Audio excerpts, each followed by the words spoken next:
Hello my friends. Welcome to the channel. And let's get into the video. When we look at ancient depictions of the gods, we scrutinize every little detail. We come to conclusions of the objects that are present with the gods without really understanding what they are. All we basically do is compare these things to other objects that exist in modern times and class them as insignificant.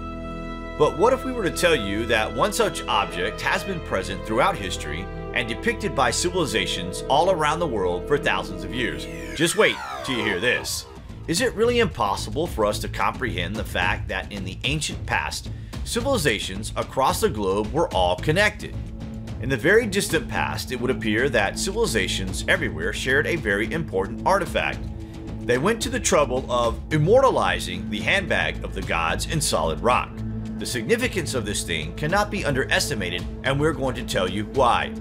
For the past couple of decades, so-called experts have been getting more and more confused, but also more intrigued as to how the Anunnaki gods and the site at Göbekli Tepe and several cultures in the Americas are all shown with a handbag separated by a period of thousands of years apart. Here's a thought. Agriculture is known to have started near the Mount Ararat. This is also where the Ark of Noah was said to have come to rest. This is where the survivors of the Great Flood started a post-cataclysmic civilization that would spread out in every direction from this point and place. Could these bags represent seeds that were preserved on board the Ark in some sort of vault?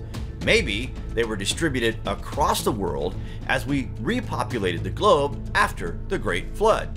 So many different cultures built up massive complex pyramid structures in the remote and distant past that were eerily similar to each other, as if to follow a direction from some sort of blueprint.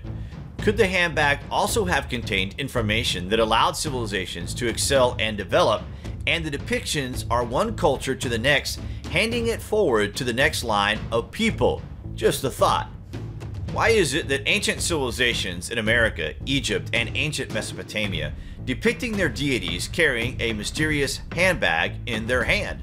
Is it possible that all ancient cultures in America, Egypt, Australia, and Mesopotamia were visited by the same gods? Another instance of the ancient handbag can be found in faraway New Zealand. A Maori myth tells of a hero who once ascended to the home of the gods and returned to Earth carrying 3 baskets full of wisdom. Göbekli Tepe is one of the oldest ancient megalithic temples on our planet. There, interactive massive stone pillars arranged in a set of rings stand tall and proud, telling the story when different civilizations ruled all over the planet. The massive stones were believed to have been carved some 14,000 years ago, even though recent evidence points towards the fact that it is probably far older. Again, we see the strange bag present here. Nobody really has any idea what these bags are. The oldest known depictions of the bags is found in northern Australia and is thought to be 15,000 years old. The creation myth story of this ancient art describes the Earth Mother who carried all her babies in her bags. As she traveled far and wide, she scattered her babies, which gave rise to many different cultures and tribes.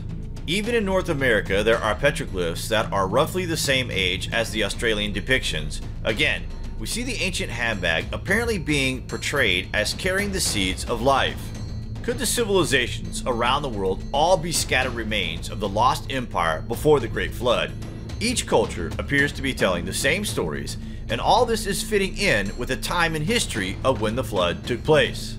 So it appears that this handbag of the gods is a very real and significant piece of history, and related to the survival and knowledge of the human race.